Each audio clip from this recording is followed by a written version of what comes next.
अच्छा, अब हम नेक्स्ट एमसीक्यू स्टार्ट करते हैं। 21 major hormonal change associated with ovulation. Peak level of follicle stimulating hormone, peak level of progesterone, peak level of luteinizing hormone, peak level of oxytocin. तो हमारे पास ovulation के अंदर जो होता है ना, हमारे पास ये लुटेनाइजिंग हार्मोन जब आ जाता है तो ओवुलेशन होती है। तो प्रोजेस्टेरॉन और ऑक्सीटोसिन ये बिल्कुल गलत है, तो लुटेनाइजिंग बेस्ट ऑप्शन है।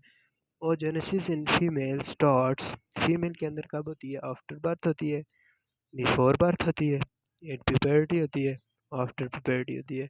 तो फीमेल के अंदर जो जेनेसिस होती है वो बिफोर बर्थ होती है, जबकि मेल्स के अंदर जो होती है ना वो हमारे पास कब होती है जी?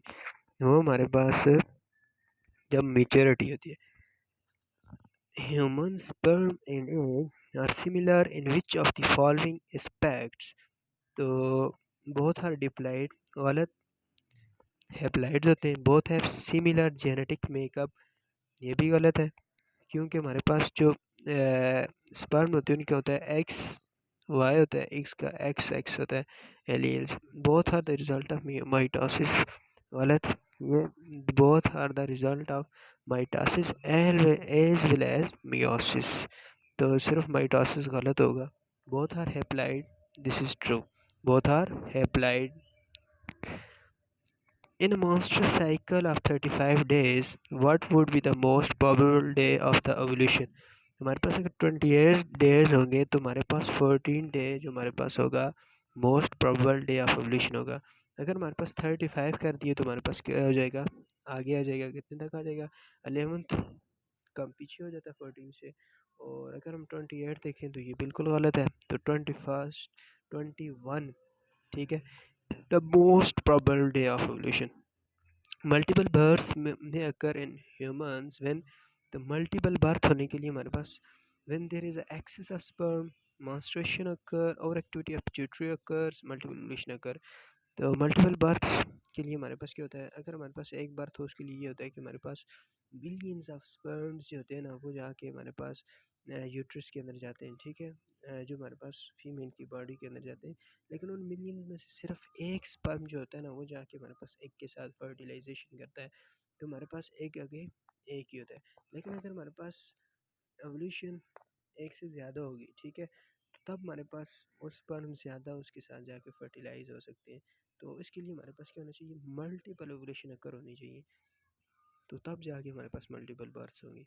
The oocyte release during ovulation is in, तो हमारे पास जो मेटाफेज 2 स्टेज होती है ना उस पे आके ओसाइट क्या हो जाता है? रेस्टिंग स्टेज में चला जाता है। जब तक उसकी फर्टिलाइजेशन नहीं होती तब तक वो अपनी आगे जो प्रोसेस है वो कंप्लीट नहीं करता, ठीक है। तो इसलिए हमारे पास एवोल्यूशन जो होती है वो मेटाफेज 2 स्टेज पे होती है। Which of the following statement describes spermiogenesis. तो हमारे पास कौन सी स्टेटमेंट है जो स्पर्मियोजेनेसिस को डिस्क्राइब करती है? तो स्पर्मियोजेनेसिस होता है स्पर्म की फॉर्मेशन हो जाना, किससे? स्पर्मेटेड से, मतलब transformation of spermatids into sperm is called spermiogenesis. Which of the following can not be cause of kidney stones formation. तो glucose, hyper uricemia, hyper calcemia, hyper glycemia, hyper parathyroidism. तो hyper glycemia is not a kidney stone formation. Renal failure result in increase plasma level of, तो kidney का failure हम पहले ही पढ़ चुके हैं, high level of urea in plasma होगा तो तब हमारे पास रीनल फेलियर होगा, ठीक है। और उसके बाद ब्लड प्रेशर इंक्रीज हो जाता है वगैरह वगैरह। Nitrogenous waste are generally produced during the metabolism of, nitrogenous waste जो होती है वो हमारे पास जेनेटिक मटेरियल की जब मेटाबॉलिज्म होती है उससे प्रोड्यूस होती है, तो ये बेस्ट ऑप्शन है। Which of the following is not a function of kidney. तो किडनी जो होती है ये हमारे पास ब्लड की फिल्ट्रेशन करती है, pH balance bye tubular secretion होती है, और ये ब्लड प्रेशर को भी कंट्रोल करती है, ठीक है। तो फिल्ट्रेशन ऑफ ब्लड के लिए हमारे पास प्रॉक्सिमल से होती है, ठीक है, प्रॉक्सिमल कन्वर्टेड टू डिस्टल से होती है, कलेक्टिंग डक्ट से होती है, ठीक है। असेंडिंग से हमारे पास वाटर की एब्जॉर्प्शन होती है, डिसेंडिंग से हमारे पास आयंस की एब्जॉर्प्शन होती है। तो ये हमारे पास बेस्ट ऑप्शन है इसका। Digestion of fat is not a function of kidney. Under normal condition which one is reabsorb completely in the renal tubule.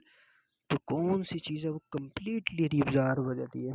तो जो हमारे पास सबसे जो इम्पॉर्टेंट जो हमारे पास यहाँ पे साल्ट, यूरिक एसिड, अमोनिया, ठीक है, ये हमारे पास नहीं होते, जबकि ग्लूकोज जो होता है ये जो हमारे पास बॉडी के लिए ये तो हमारे पास ये बेसिक रिक्वायरमेंट होती है। तो best option is glucose. The part of nephron affected in renal failure is renal capsule, ठीक है, ये बुक की लाइन है और ये ज़्यादा इफेक्टेड भी यही होता है। Which of the following statement is correct regarding ascending loop of Henle.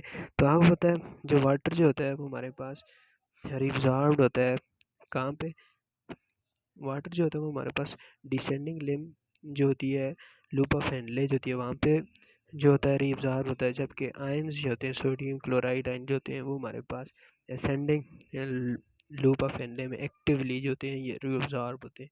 तो option delta is correct. The main factor responsible for the production of concentrated urine and hormone। तो ये हमारे पास पंजाब टेक्स्ट बुक की side box है, वहाँ पे ये बिल्कुल वाज़े करके लिखा हुआ है। तो जो मेन फैक्टर होता है वो हमारे पास क्या होता है जी, increasing osmotic concentration from cortex to medulla, ये बिल्कुल सही ऑप्शन है। ADH is dash in nature, ADH is polypeptide in nature, ठीक है। Primary spermatocytes are produce from, तो प्राइमरी स्पर्मेटोसाइट्स स्पर्मेटोगोनिया से बाय माइटोसिस, क्योंकि प्राइमरी स्पर्मेटोसाइट्स होते हैं ये डिप्लाइड होते हैं, जो डिप्लाइड जो होता है ना वो हमेशा माइटोसिस से बनता है, जबकि हेप्लाइड जो सेल्स होते हैं वो किससे बनते हैं, मियोसिस से, ठीक है। Process of spermatogenesis in human female occur, तो ह्यूमन मेल, मेल के अंदर फ्रॉम प्यूबरिटी टू डेथ होती है, जबकि फीमेल के अंदर बिफोर बर्थ होती है, और ये 45 ईयर्स तक ये हमारे पास जो होती है ना एज तक 45 टू 50 एज तक फीमेल के अंदर रहती है, फिर ख़त्म हो जाती है।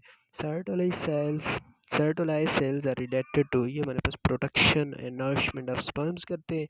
Main purpose of tubular secretion of nephron epithelial जो होती हैं सिक्रेशन जो होती है वो पीएच बैलेंस करती है। साल्ट एब्जॉर्प्शन जो होता है वो हमारे पास असेंडिंग लूप ऑफ हैंडले से होता है। Water absorption descending loop hand handle distal converted tubule collecting duct से होती है। तो और जो मैक्सिमम वाटर एब्जॉर्प्शन होती है वो प्रॉक्सिमल कन्वोल्यूटेड ट्यूब्यूल से होती है।